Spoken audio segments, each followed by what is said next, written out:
Joining me first and here to talk about his exciting new Amazon original series, SOZ, please welcome showrunner Nico Entel. Nico, welcome. Great to have you here. Hi, how are you guys? Wonderful. You look like you're doing much better. What a beautiful background. Is that green screen or is it real? Both. A little bit of both. No, I'm in Costa Rica. One of the great things about our line of business is that we get to travel to amazing locations. Yeah, that's absolutely true. And that's no doubt the same thing with this special SOZ as everyone's about to see.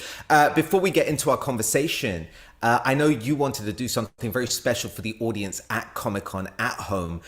This is going to be the first time anyone outside of the production team and a select few has seen this. So Nico, if you don't mind, I'd love for you to introduce what we're about to see in this exclusive.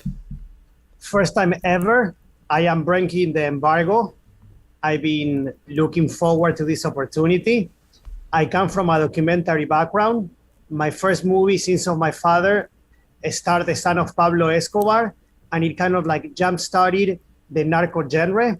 I feel partially responsible for all of the narco shows you've been watching lately. And I wanted to drop an atomic bomb on the genre. I wanted to do something like, after this, you cannot make another series with drug dealers for at least a decade. So what better than getting together drug dealers and zombies?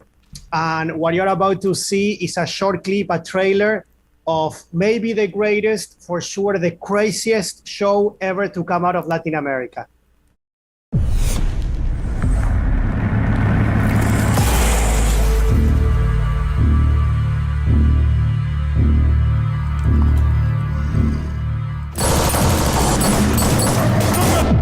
Estoy frente al penal de Lomas Altas, donde el día de hoy está a punto de ser extraditado el narcotraficante más peligroso de México.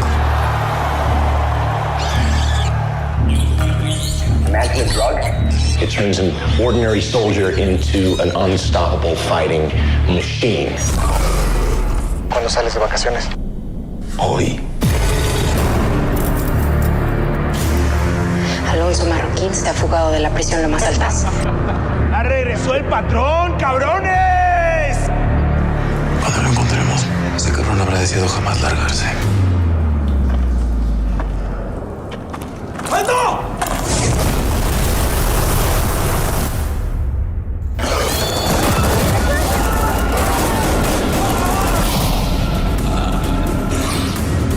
They weren't killed, they were infected. They're highly mobile. They're out there.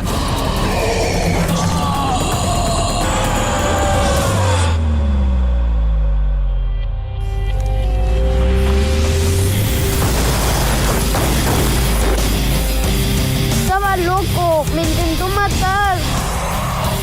Imposible, te lo maté. Llevo años cubriendo la guerra contra el narco y nunca había alguien sentirse un caníbal. Como la rabia.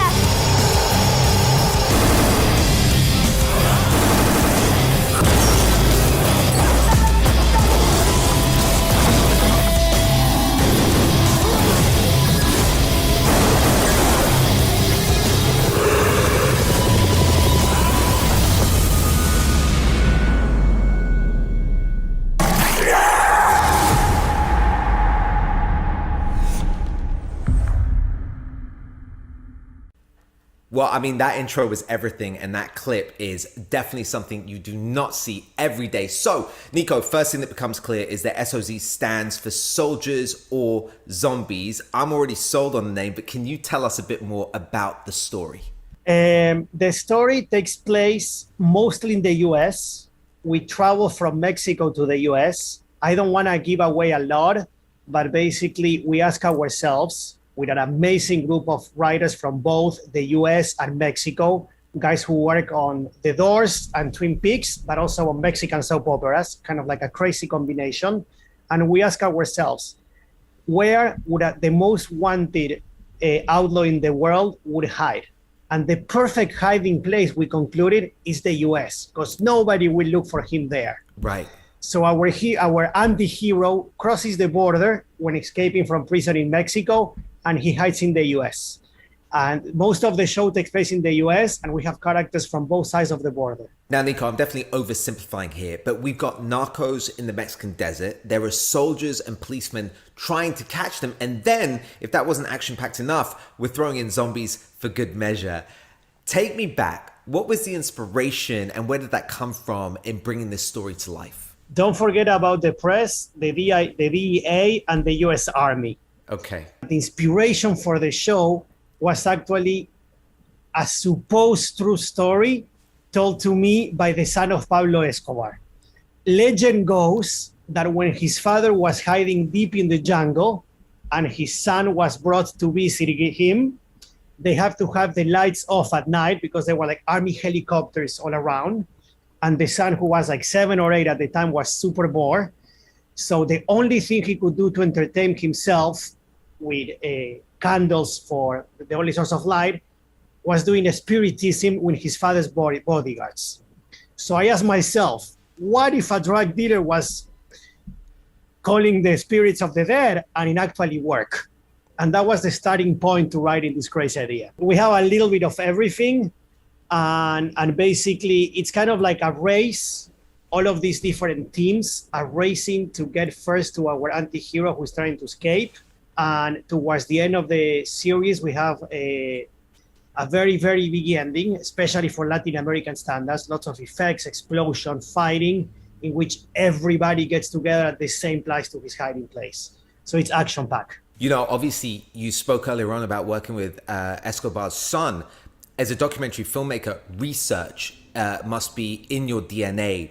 Where do you start the research with a show like this, which is more, based in the world of fiction? Me and my partner, who is a very well-established writer, he wrote, among other things, Revenge of the Nerds. He's a legend. Okay, wow. We talked to a couple of PhDs in biology because we wanted to make the science behind our zombies believable.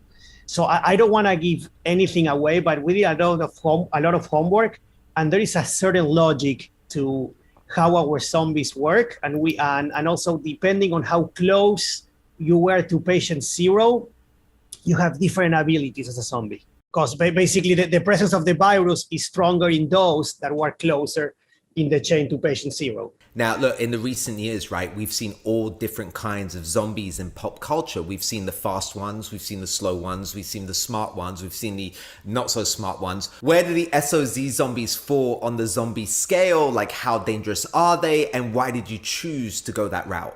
Many zombie shows and movies, including some of my favorite, it started with somebody waking up and the zombies were already there. So we don't really see the genesis of the zombies. So in this case, we decided to tell the story of why and how this happened. So the audience is going to get to see our zombies evolve throughout the season. What's your favorite zombie movie of all time? I love George Romero. Everybody loves George Romero. Yeah. But most recent, I think we all love 28 Days. Such a great film. Yeah, we had 28 Days Later. We need more. 28 months, 28 years, 28 decades. I'm all for it. You assembled a great cast and crew for this project. Tell me about the cast and the production team behind this show. We have a cast that comes from both the US and Mexico. And I was very lucky. I am not Mexican. So in a way, I wasn't looking for the biggest Mexican stars, but I was looking for the best actors in Mexico. Right. And we ended up with some actors that actually come from mostly theater work. And some of them, they don't even have like big roles. But in order to get them, it's like, look, I know you're amazing. I know you don't do genre, but we wrote this scene just for you. So we have like an amazing cast. It's led by Sergio Pérez Mencheta, who is actually from Spain. Yep. And he already played a Mexican in the amazing show Snowfall. Gustavo. El Oso, yeah. I'm a huge Snowfall fan. You have an amazing cast all the way around, but let's just talk about Sergio for a second. He has the ability to play an aspiring kind of luchador who's also a hitman as Gustavo and Snowfall. But then, I don't know if you've ever seen this, but the movie Life Itself, where it's a series of short films compiled together, but that his ability to play the love and the romance and all the ups and downs that come with that in Life Itself. Beautiful movie. That was the first time I saw him. Was that the same case with you? And talk to me a little bit about what made him the perfect choice for Moroccan. First of all, his charisma, which he doesn't have to use as El Oso, because El Oso is a lonelier character. Here he's Right. the leader, Right. and he's very charismatic, and these people are willing to do anything for him. And the press is willing to do anything to get to interview him.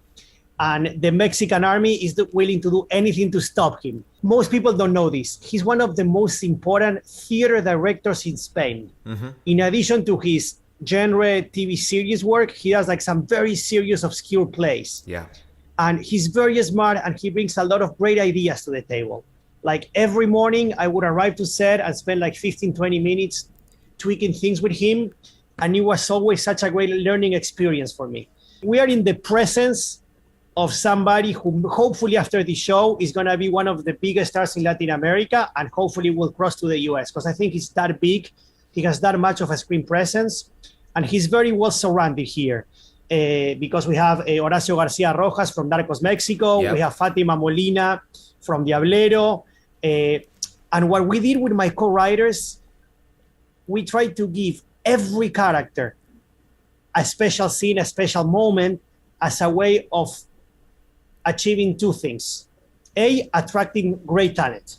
Because if you want to cast, as we did, the most important female actress in Mexico to only do 2 days as a US senator, you have to write a scene that she's going to want to do. Right. But the other thing that this help us building characters, that each person in his gang, in Sergio's gang, each zombie has a distinctive, interesting personality. Well said. My final question before my final question, so like my penultimate question, because I'm just going to sneak in as much as possible, is, you know, we've seen a lot of different versions of zombies. It's so important to a show, especially one like this, that even though it sounds very far-fetched, it is grounded and it feels real. I'd like to tip my hat off to the special effects and costume department for the intricate details in the zombies. Talk to me about how you achieve such a fantastic look for the SOZ zombies. One of my more important decisions was working with only one director for every episode.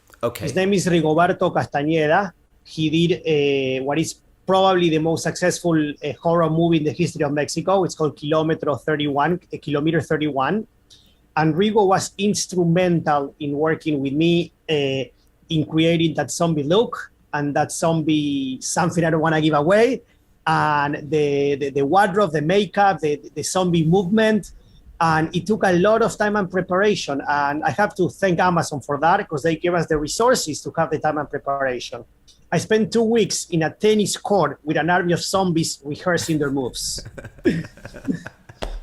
That must have been fun. Must have been a lot of fun. Honestly, we are running out of time. I told you, I think before we started, I'm a couple of episodes in. Honestly, I cannot wait to finish the season. I think one final question for everyone watching at home.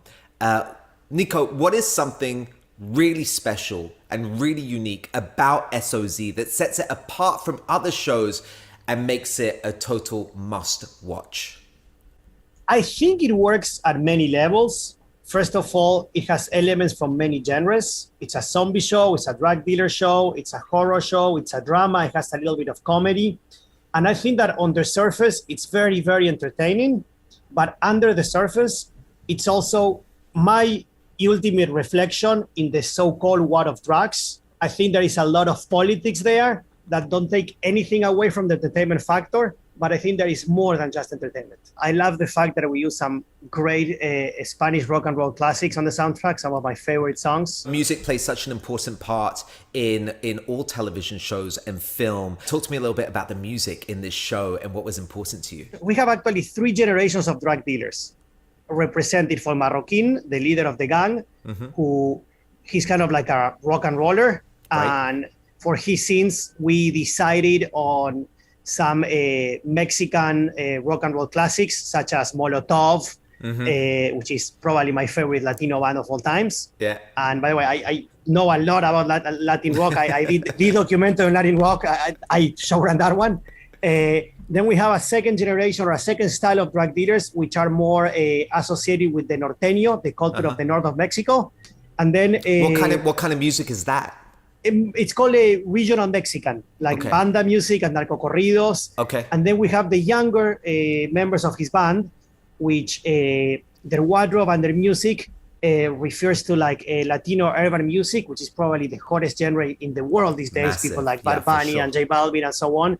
And I'm a big fan of what's going on actually in the intersection between Latino urban hip hop and Latino regional music. There is like a bunch of unknown in the US artists that are mixing both things and are doing amazing work. And one of the surprises we have on this show is like every episode on the credits, we have a special song that was composed especially for us by two amazing new Mexican artists, and you're gonna love it. It's something very original. You've never heard it before.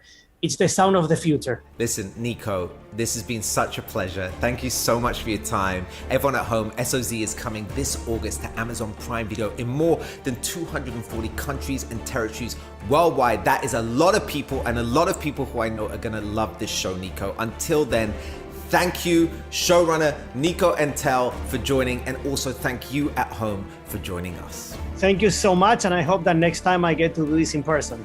My man, I hope so. Bye-bye, everybody.